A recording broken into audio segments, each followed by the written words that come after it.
Section 15.2, Configuring Spring Boot for Production. We're getting closer and closer to deploying cloud-native applications to a Kubernetes cluster in production. So far, we have worked with local clusters using Minikube. We now need a full-fledged Kubernetes cluster for our production environment. Before you continue reading this section, follow the instructions in Appendix B, Sections B, 1 through B6, to initialize a Kubernetes cluster on the DigitalOcean public cloud. You'll also find some tips if you want to use a different cloud provider. Once you have a Kubernetes cluster up and running in the cloud, you can continue reading this section, which will cover the additional configuration we need to provide our Spring Boot applications with before deploying them to the production environment. In the previous chapter, you learned about Kustomize and the overlay technique for managing customizations for different deployment environments on top of a common base. You also tried your hand at customizing the catalog service deployment for a staging environment. In this section, we'll do something similar for production. Extending what you saw in Chapter 14, I'll show you how to customize volume mounts for config maps and secrets. Also, you'll see how to configure the CPU and memory for containers running in Kubernetes, and you'll learn more about how the Paketo build packs manage resources for the Java Virtual Machine, JVM, within each container. Section 15.2.1, Defining a Configuration Overlay for Production. First, we need to define a new overlay to customize the deployment of Catalog Service for a production environment. As you'll probably remember from the previous chapter, the customization base for Catalog Service is stored in the Catalog Service repository. We keep the overlays in the Polar Deployment repository. Go ahead and create a new production folder within Kubernetes Applications Catalog Service in the Polar Deployment repository. We'll use it to store all customizations related to the production environment. Any base or overlay requires a customization.yml file, so let's create one for the production overlay. Remember, in the following listing, to replace your _GitHub username with your GitHub username in lowercase. Also, replace release _SHA with the unique identifier associated with your latest release candidate for Catalog Service. You can retrieve that version from the Packages section of your Catalog Service GitHub repository main page. Listing 15.5, Defining an overlay for production on top of a remote base. Note: I'll assume that all the GitHub repositories you created for Polar Bookshop are publicly accessible. If that's not the case, you can go to the specific repository page on GitHub and access the settings section for that repository. Scroll to the bottom of the settings page and make the package public by clicking the Change Visibility button. Customizing environment variables. The first customization we'll apply is an environment variable to activate the prod Spring profile for Catalog Service. Following the same approach as in the previous chapter, create a patchenv.yml file within the production overlay for Catalog Service, Kubernetes Applications Catalog Service Production. Listing 15.6, a patch for customizing environment variables in a container. Next, we need to instruct Kustomize to apply the patch. In the customization.yml file for the production overlay of Catalog Service, list the patchenv.yml file as follows. Listing 15.7, Getting Kustomize to apply the patch for environment variables. Customizing secrets and volumes. In the previous chapter, you learned how to define config maps and secrets, and you saw how to mount them as volumes to Spring Boot containers. In the base customization, we have no secrets configured, since we are relying on the same default values from development. In production, we need to pass different URLs and credentials to make it possible for Catalog Service to access the PostgreSQL database and Keycloak.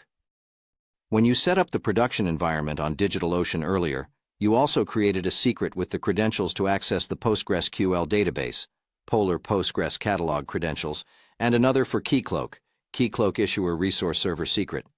Now we can mount them as volumes to the Catalog Service container, similar to what we did with config maps in Chapter 14. We'll do that in a dedicated patch.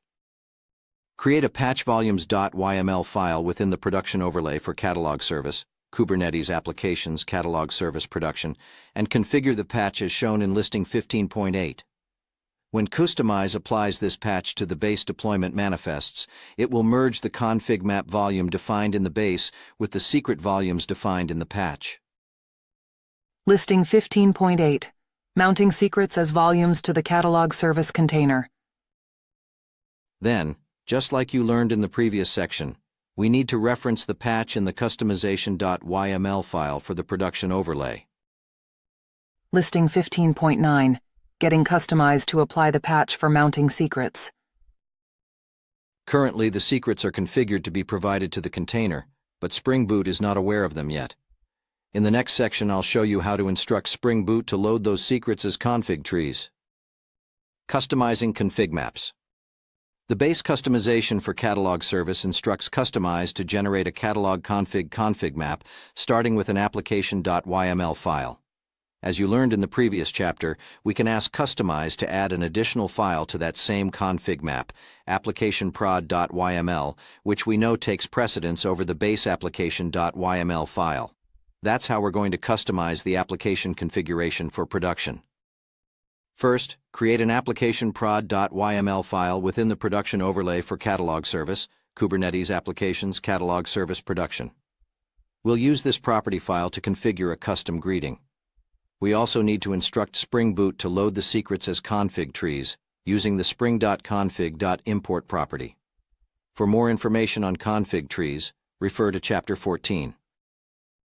Listing 15.10. Production-specific configuration for catalog service. Next, we can rely on the config map generator provided by Customize to combine the applicationprod.yml file defined in the production overlay with the application.yml file defined in the base customization within the same catalog config map. Go ahead and update the customization.yml file for the production overlay as follows. Listing 15.11. Merging property files within the same config map. Customizing image name and version. The next step is updating the image name and version, following the same procedure we used in the previous chapter. This time, we'll be able to use a proper version number for the container image, our release candidate. First, make sure you have the Customize CLI installed on your computer. You can refer to the instructions at customize.io. If you're on Mac OS or Linux, you can install Customize with the following command, brew install Customize. Then open a terminal window, navigate to the production overlay for catalog service, Kubernetes Applications Catalog Service Production, and run the following command to define which image and version to use for the catalog service container. Remember to replace your _GitHub_ username with your GitHub username in lowercase.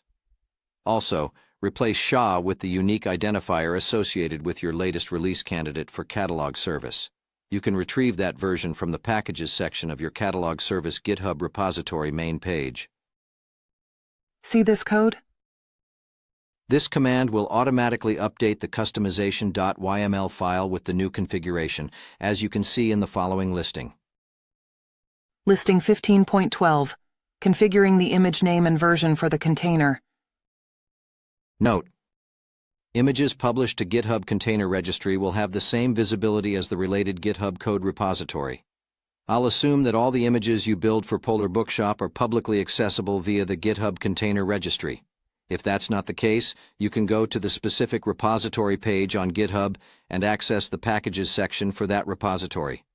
Then select Package Settings from the sidebar menu, scroll to the bottom of the Settings page, and make the package public by clicking the Change Visibility button. Currently, we use the release candidate's unique identifier in two places, the URL for the remote base and the image tag. Whenever a new release candidate is promoted to production, we need to remember to update both of them. Even better, we should automate the update. I'll describe that later when we implement the production stage of the deployment pipeline. Customizing the number of replicas. Cloud-native applications are supposed to be highly available, but only one instance of catalog service is deployed by default. Similar to what we did for the staging environment, let's customize the number of replicas for the application. Open the customization.yml file within the production overlay for catalog service, Kubernetes Applications Catalog Service Production, and define 2 replicas for the catalog service container. Listing 15.13. Configuring the number of replicas for the container. Note: In a real scenario, you would probably want Kubernetes to dynamically scale applications in and out depending on the current workload, rather than providing a fixed number. Dynamic scaling is a pivotal feature of any cloud platform.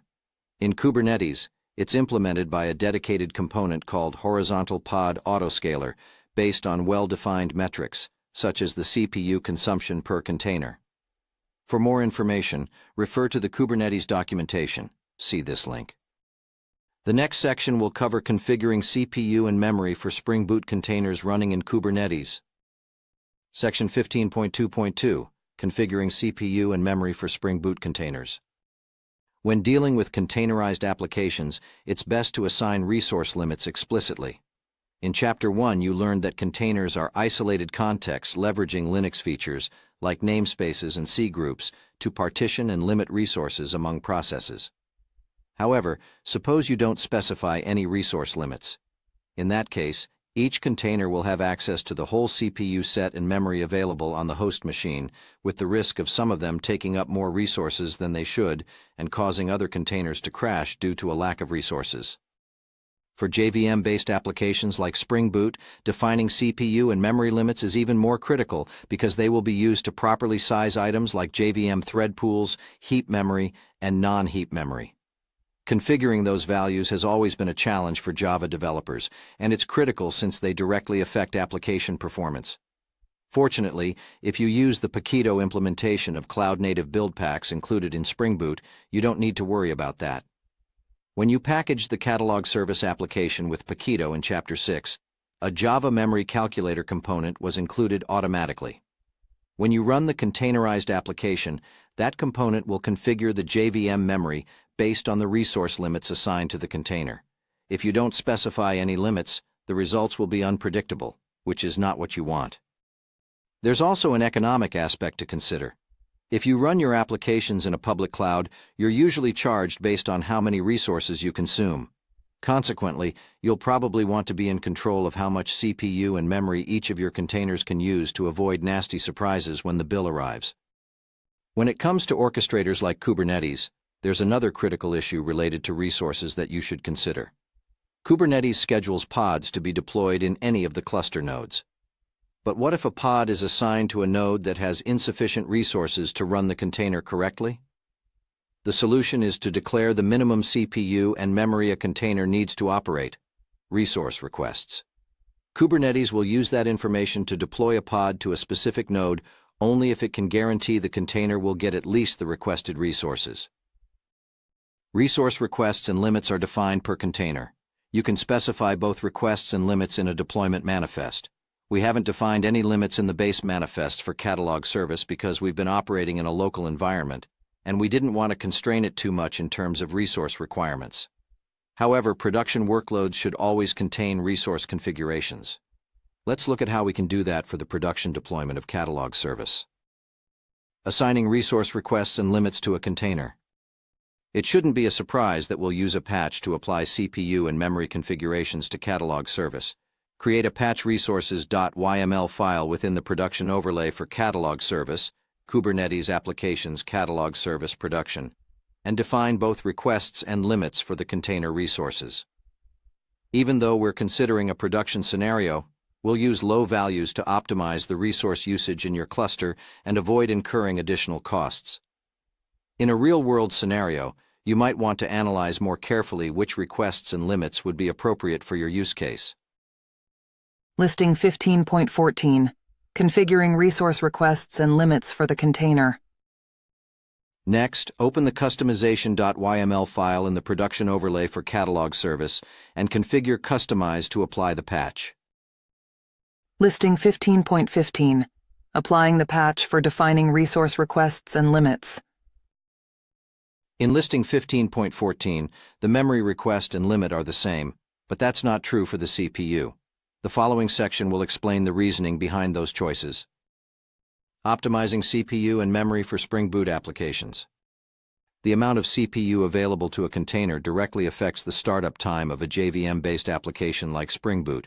In fact, the JVM leverages as much CPU as available to run the initialization tasks concurrently and reduce the startup time. After the startup phase, the application will use much lower CPU resources. A common strategy is to define the CPU request, resources.requests.cpu, with the amount the application will use under normal conditions, so that it's always guaranteed to have the resources required to operate correctly. Then, depending on the system, you may decide to specify a higher CPU limit, or omit it entirely, resources.limits.cpu, to optimize performance at startup so that the application can use as much CPU as available on the node at that moment. CPU is a compressible resource, meaning that a container can consume as much of it as is available. When it hits the limit, either because of resources.limits.cpu or because there's no more CPU available on the node, the operating system starts throttling the container process, which keeps running but with possibly lower performance. Since it's compressible, not specifying a CPU limit can be a valid option sometimes to gain a performance boost. Still, you'll probably want to consider the specific scenario and evaluate the consequences of such a decision. Unlike CPU, memory is a non-compressible resource. If a container hits the limit, either because of resources.limits.memory or because there's no more memory available on the node, a JVM-based application will throw the dreadful out-of-memory error, and the operating system will terminate the container process with an OOM killed, out-of-memory killed, status. There is no throttling. Setting the correct memory value is, therefore, particularly important. There's no shortcut to inferring the proper configuration. You must monitor the application running under normal conditions. That's true for both CPU and memory. Once you find a suitable value for how much memory your application needs, I recommend you use it both as a request, resources.requests.memory, and as a limit, resources.limits.memory. The reason for that is deeply connected to how the JVM works, and particularly how the JVM heap memory behaves. Growing and shrinking the container memory dynamically will affect the application's performance, since the heap memory is dynamically allocated based on the memory available to the container. Using the same value for the request and the limit ensures that a fixed amount of memory is always guaranteed, resulting in better JVM performance. Furthermore, it allows the Java memory calculator provided by the Paketo build packs to configure the JVM memory in the most efficient way. I've mentioned the Java memory calculator a few times now. The following section will expand on the subject. Configuring resources for the JVM. The Paketo build packs used by the Spring Boot plugin for Gradle Maven provide a Java memory calculator component when building container images for Java applications. This component implements an algorithm that has been refined and improved over the years, thanks to the pivotal, now VMware Tanzu, experience with running containerized Java workloads in the cloud. In a production scenario, the default configuration is a good starting point for most applications. However, it can be too resource demanding for local development or demos. One way to make the JVM consume fewer resources is to lower the default 250 JVM thread count for imperative applications. For that reason, we've been using the BPL_JVM_thread_count environment variable to configure a low number of threads for the two servlet-based applications in Polar Bookshop, Catalog Service and Config Service. Reactive applications are already configured with fewer threads since they are much more resource efficient than their imperative counterparts. For that reason, we haven't customized the thread count for Edge Service, Order Service, or Dispatcher Service. Note: the Paketo team is working on extending the Java memory calculator to provide a low-profile mode, which will be helpful when working locally or on low-volume applications. In the future, it will be possible to control the memory configuration mode via a flag, rather than having to tweak the individual parameters. You can find more information about this feature on the GitHub project for Paketo build packs. See this link. The JVM has two main memory areas, heap and non-heap. The calculator focuses on computing values for the different non-heap memory parts according to a specific formula. The remaining memory resources are assigned to the heap. If the default configuration is not good enough, you can customize it as you prefer. For example, I experienced some memory issues with an imperative application handling session management with Redis. It required more direct memory than was configured by default. In that case, I used the standard XX max direct memory size equals 50 M JVM setting via the Java_tool_options environment variable and increase the maximum size for the direct memory from 10 MB to 50 MB. If you customize the size of a specific memory region, the calculator will adjust the allocation of the remaining areas accordingly. Note: memory handling in the JVM is a fascinating topic that would require its own book to fully cover. Therefore, I won't go into details regarding how to configure it. Since we are configuring deployments for production, let's update the thread count for catalog service using a more suitable number like 100. In a real-world scenario, I would recommend starting with the default value of 250 as a baseline.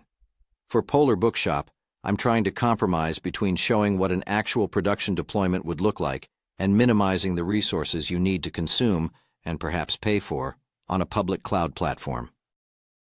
We can update the thread count for catalog service in the patch we defined earlier to customize environment variables. Open the patchenv.yml file in the production overlay for catalog service, Kubernetes Applications Catalog Service Production, and update the JVM thread count as follows. Listing 15.16. Number of JVM threads used by the Java memory calculator. That was the last configuration change we needed to make before deploying the application in production. We'll do that next. Section 15.2.3. Deploying Spring Boot in production. Our end goal is to automate the full process from code commit to production. Before looking into the production stage of the deployment pipeline, let's verify that the customizations we've defined so far are correct by deploying catalog service in production manually. As you learned in the previous chapter, we can use the Kubernetes CLI to deploy applications on Kubernetes from a customization overlay. Open a terminal window, navigate to the production overlay folder for catalog service, Polar deployment/Kubernetes applications catalog service production, and run the following command to deploy the application via Kustomize. See this code? You can follow their progress and see when the two application instances are ready to accept requests by running this command. See this code.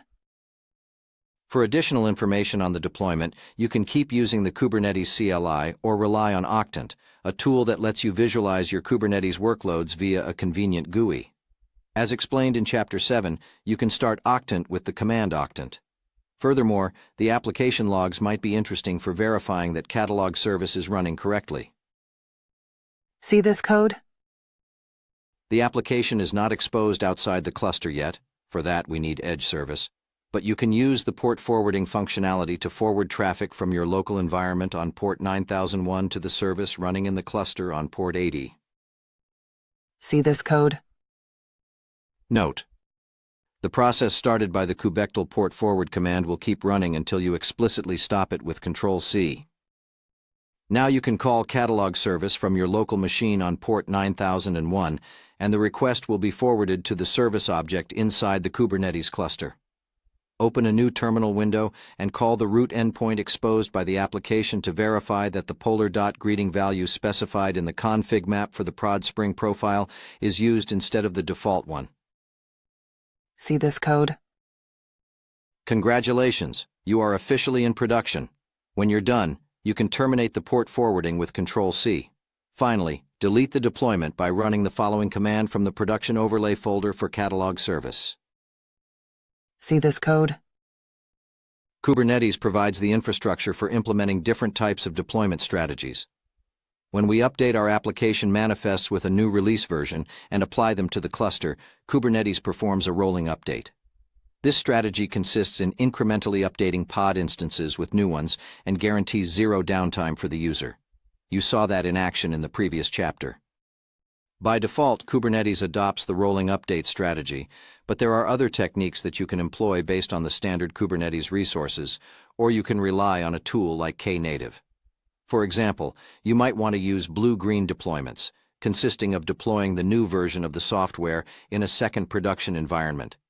By doing that, you can test one last time that everything runs correctly. When the environment is ready, you move the traffic from the first, blue, to the second, green, production environment. Another deployment technique is the canary release. It's similar to the blue-green deployment, but the traffic from the blue to the green environment is moved gradually over time. The goal is to roll out the change to a small subset of users first, perform some verifications, and then do the same for more and more users until everyone is using the new version. Both blue-green deployments and canary releases provide a straightforward way to roll back changes. Note: if you're interested in learning more about deployment and release strategies on Kubernetes, I recommend reading Chapter 5 of Continuous Delivery for Kubernetes by Mauricio Salatino, published by Manning. See this link. Currently, every time you commit changes, a new release candidate is ultimately published and approved if it passes successfully through the commit and acceptance stages. Then you need to copy the version number of the new release candidate and paste it into the Kubernetes manifests before you can update the application in production manually. In the next section, you'll see how to automate that process by implementing the final part of the deployment pipeline, the production stage.